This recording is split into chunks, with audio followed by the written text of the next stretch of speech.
I'll be presenting on a topic: the role of election surveys and exit polls in shaping public opinion and electoral strategies.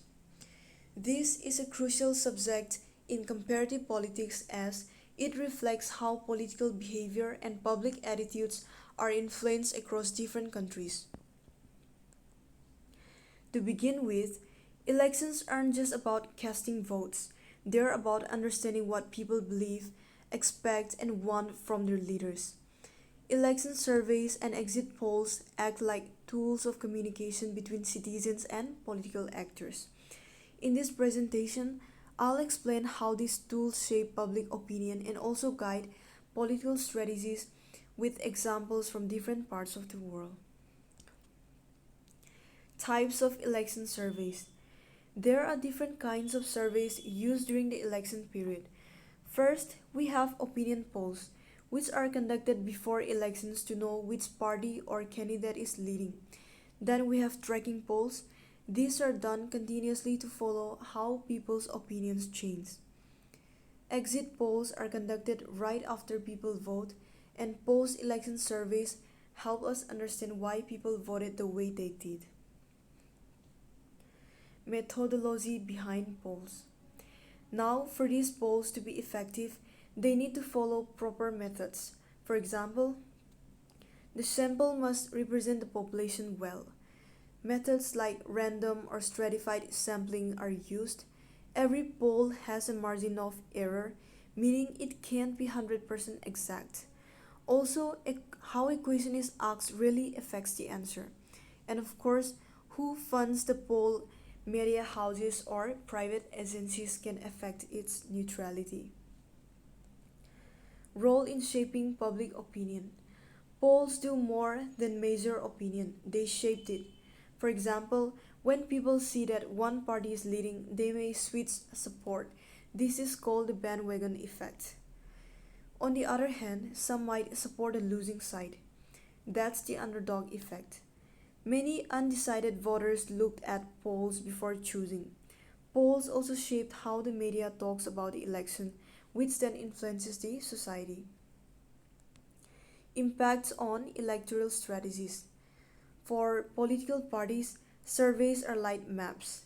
They help parties decide which group of voters to focus on.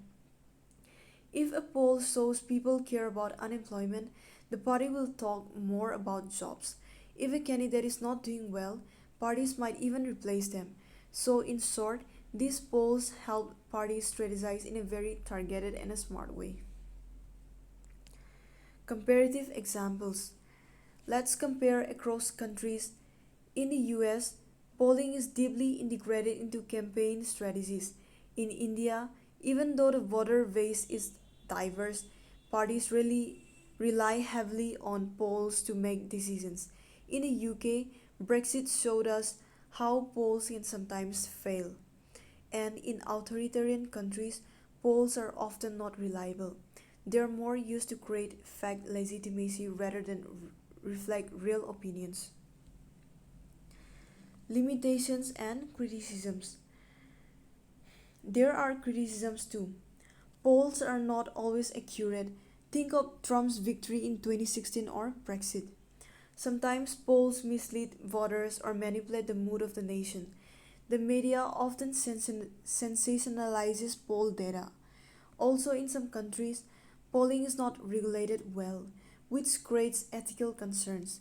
Over reliance on polls can also distract political parties from real issues. Theoretical perspectives. This topic also connects to political theory.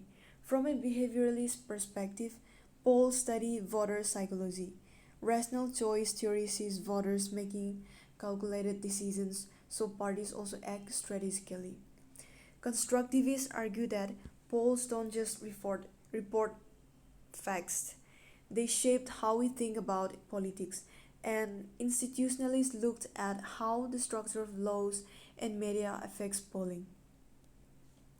Recent trends and innovations.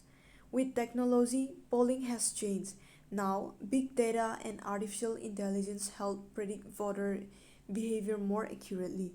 We also see polling happening on social media. though not always reliable. Campaigns now use real-time dashboards to update strategies instantly. Some countries even use prediction markets where people bet on outcomes, which gives another layer of insight. To conclude, election surveys and exit polls are not just tools of measurement. They are active players in shaping elections. They influence both how people vote and how parties campaign. But for them to be effective and ethical, they must be done transparently and carefully. Understanding their role helps us see elections from a deeper political perspective, especially when we compare across different political systems. Thank you.